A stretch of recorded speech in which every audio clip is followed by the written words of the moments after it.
Naruto Uzumaki. Au début, personne ne croyait en lui.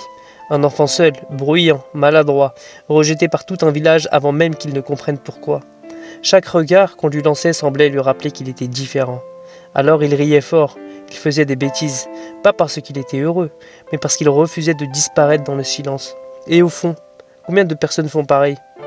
Combien sourient juste pour ne pas montrer qu'ils se sentent seuls?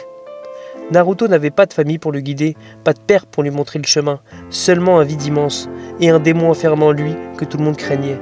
Mais ce qui rend son histoire forte, ce n'est pas qu'il ait souffert, c'est qu'il ait choisi de ne pas rendre cette souffrance au monde. Parce qu'à sa place, beaucoup auraient abandonné, beaucoup auraient pu finir par haïr les autres. Lui, il a continué à tendre la main, même après les insultes, même après les pertes, même après avoir vu ce qu'il aimait tomber devant lui.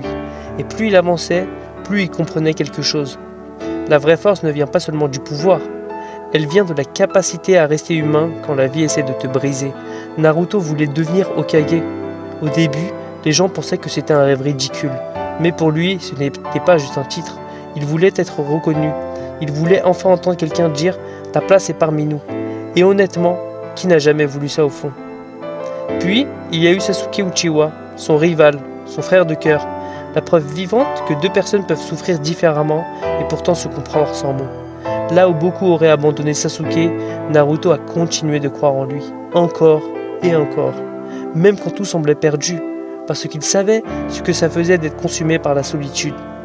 Et peut-être que c'est ça, la plus grande leçon de Naruto. On ne choisit pas toujours ce qu'on porte en soi, mais on choisit ce qu'on en fait.